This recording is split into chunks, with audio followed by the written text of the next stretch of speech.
Good evening, welcome to Kristiansand, almost on Kristianstad, town we are living in. An Austrian, I think it was an Austrian music band somewhere time who landed in Kristianstad, and they were heading for Kristiansand, so that was some sort of small diplomatic incident. Well, however, we have been here for a couple of days now, trying to wait out the weather. So this episode will mirror the journey from Laesö to Skagen and here to Kristiansand. And we will leave tomorrow is the plan, and then we are heading for Haugesund, maybe one overnight sail, we will see. And just for information, so this is my last hour in the Swedish Navy. So in midnight I go out in civilian darkness, as we a little bit with humor always said. Began the Navy for 1979 and we'll end it tonight. Join the reserve, but anyway. So tomorrow I will be a civilian. So we hope both that you will enjoy this episode, and as always there will be some answer questions for the school class after the episode.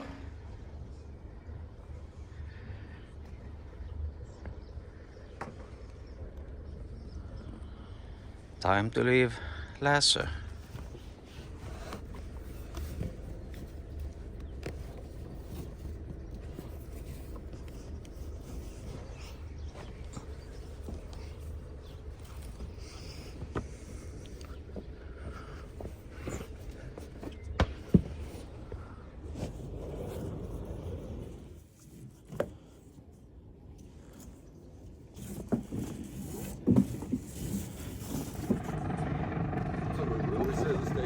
You stay here, okay.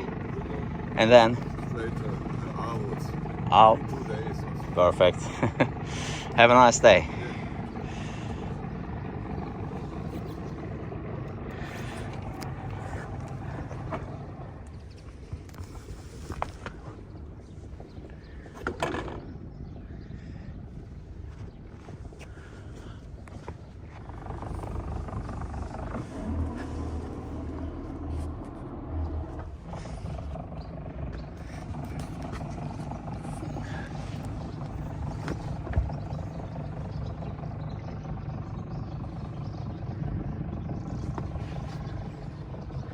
Splendid day, leaving Laesö, going to Skagen.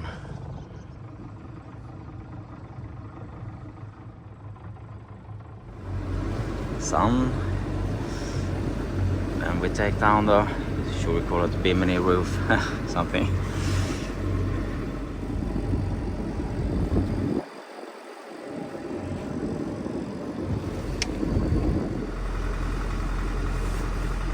Now it's a sunny place. Now we're heading to Skagen. Some ships at anchor, perhaps waiting for a crew change or new orders where to go. And Skagen. Some of the ships at anchor.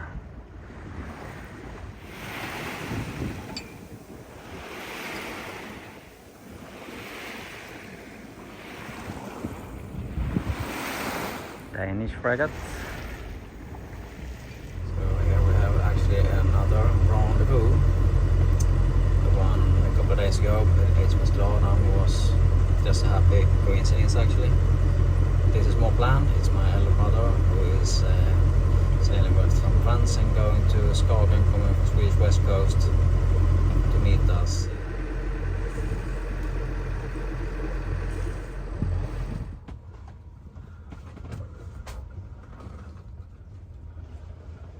Some winter sail on just before harbor.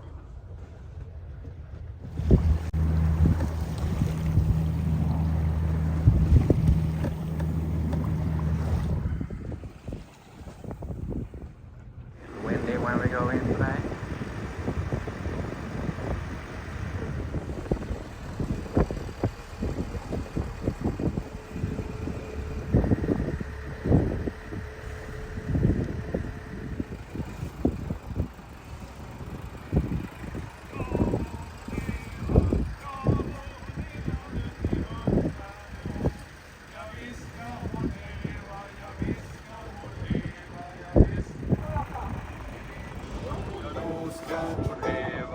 då ska hon leva till 100 år.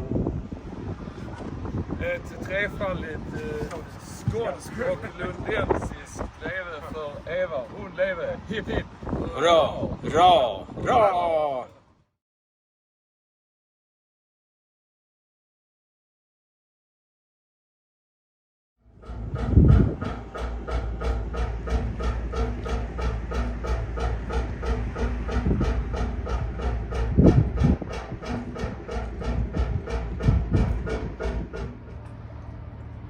Trying to activate the inReach Mini 2. Been trying for like 10 minutes and nothing yet. But we'll see what happens.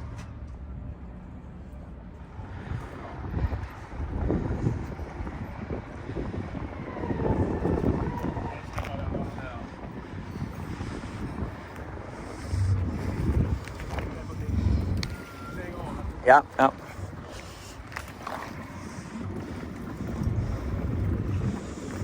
Ja, bra vindar då. Säger vi. Tack ska ni ha för allt. Hej. Ja.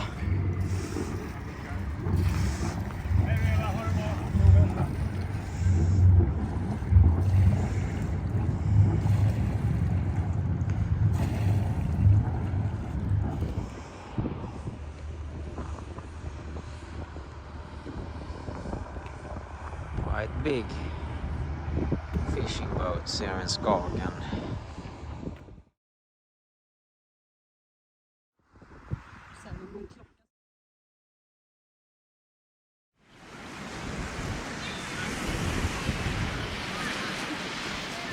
Now we are on grenen.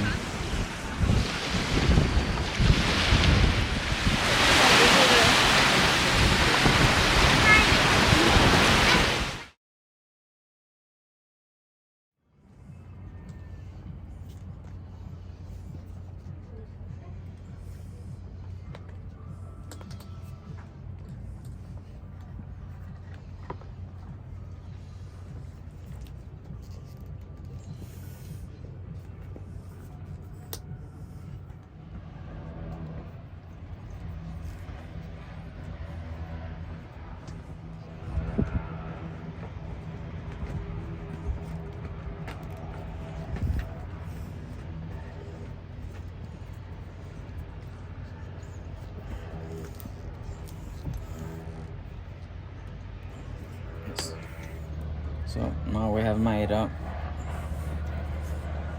handle. Yes, now we are preparing to leave Skagen. We have stayed a couple of more days than planned because of the quite rough westerly wind. Still is actually, but we're expecting to tonight sometime it will change to northerly wind, and hopefully we can go westward then. So we shall go a little bit north. I will show you on a chart later on. But now we are doing the final preparation to leave. If we can leave, it's quite hard wind towards the quay. So this was a tough hour to leave the harbor and put the sail up. Before we sail up, taking all the fenders and ropes and stow it away perfectly. And then to hoist the sail inside the harbor. When it's windy, it's more convenient to do it. Could be a little more less of space, but less wind and less waves normally. And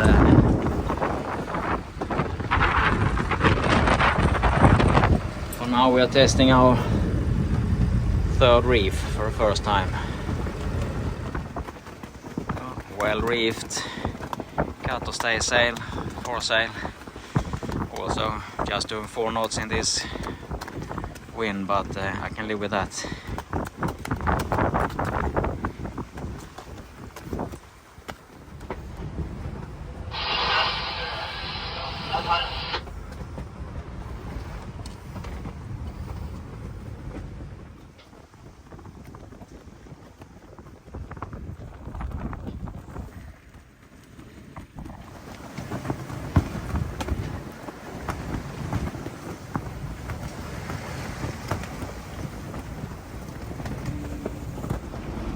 As you can see, we are cocooning in a bit. We put up our tent this morning because we knew what was ahead of us. So it's nice and warm in here now. The sun is warming up. And we are now heading north. The wind is about 25 knots perhaps. And we're doing a speed between 4 and 5 knots.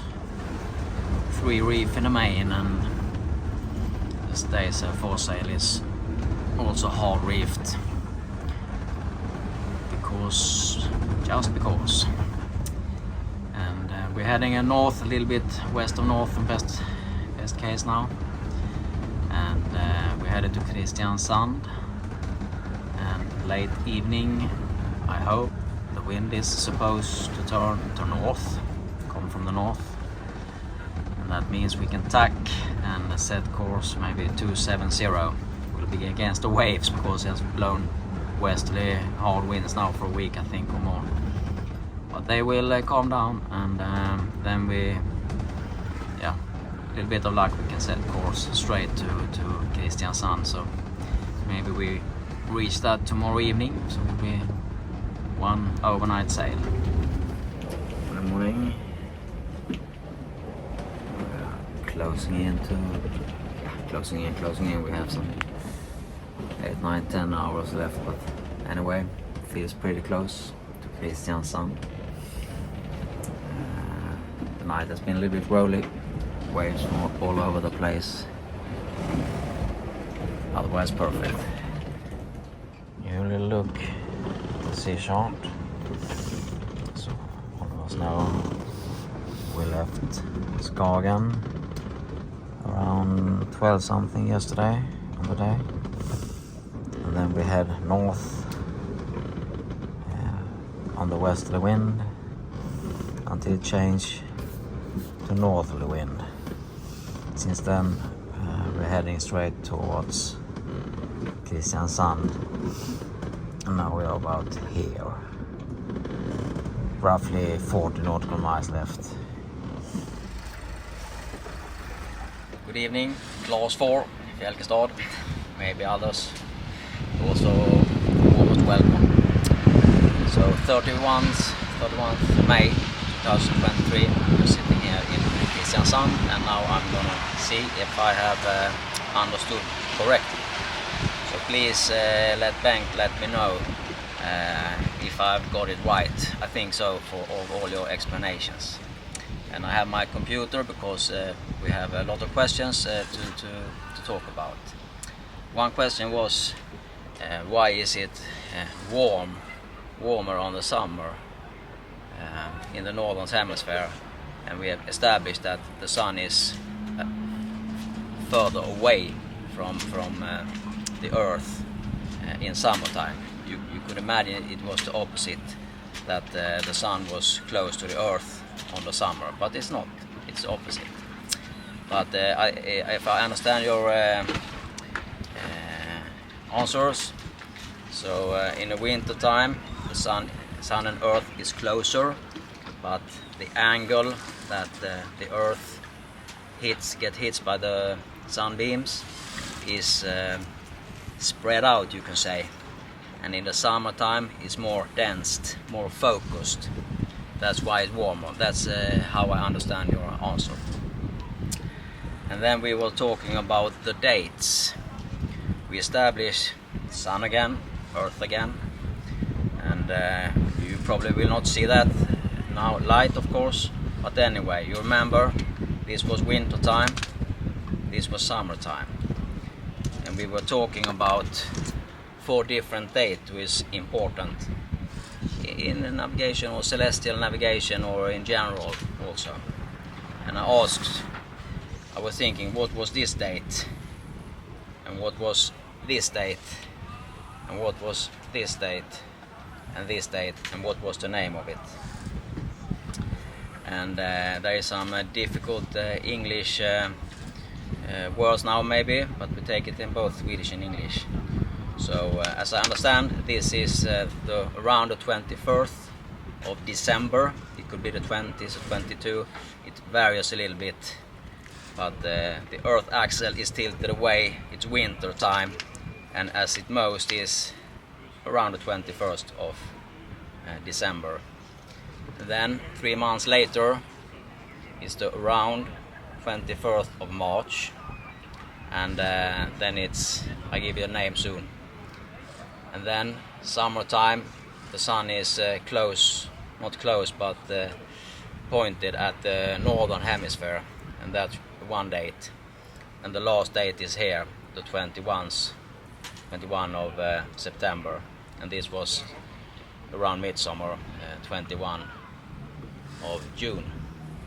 And the English word is, if I pronounce it correctly, the winter solstice is this, the vernal equinox, winter solstice, and autumn equinox. So in Swedish, vintersolstånd, vårdagjämning, sommarsolstånd, höstdagjämning. For höst och vår, the days was equal long with lights and dark, 12 hours. Bengt, you tell me if I'm right. And then we were talking about how much it was leaning to the sun. This would be 0, but that's not the case. The case is the Earth is tilting like this. And to remember, it's 23 degrees, 26 minutes, maybe 22 seconds or something, 20 seconds. But we can remember 23 plus degrees. That's the angle it's tilted. And if we know that, we can talk about the lines. So here was one line we were discussing. That's the Greenwich meridian. The zero is number 0 degrees when you continue to mark out the Earth. And then we talk about this line. It was called the equator. That's also 0 degrees. And then you have this and this. And in English this is topic of Cancer and topic of Capricorn. Or in Swedish Kräftans vänkrets and Stenbockens vänkrets. Equator is equator. And then you have the North Arctic Circle, Polar Circle, and then you have the Southern Polar Circle, Arctic Circle. And just to talk about numbers, because I have 2 difficult questions later on. So here the topic of Cancer and Capricorn, they are 23 degrees, 26 minutes and some seconds north and south of the equator, same as the Earth was tilting. And up here in the North Circle and the Arctic Circle is some 66 degrees plus.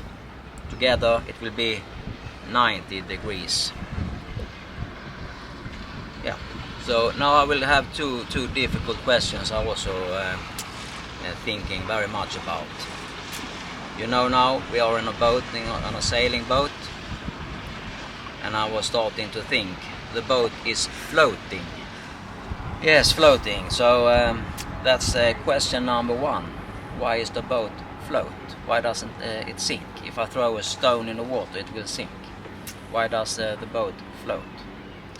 And you might already know or find out there is a guy who lived some 2000 years or something back, and he is talking about the principle, the weight of the mass of the water. If you put something in, you can weigh it. But that's not the answer I'm looking for. I'm looking for another answer. Why is a boat floating? So that's a difficult question, and I think invisible forces is amongst the answer. But we try. Second question. You know, we have the meter system. 1 kilometer is 1,000 meter, and lots of zeros, so 1 0 something equal nice numbers. But when we measure distance at sea, we're talking about nautical miles or distansminut. And distansminut or nautical mile is 1,852 meters approximately. That's a strange number, you might think. So I hope you can find out why it's 1,852 meters. I think it has something to do with the distance. Maybe from the lines up to the North Pole or something. And degrees and minutes. But I'm sure you'll find that out and can explain that for me. I wish you good luck with that. See you in the next one.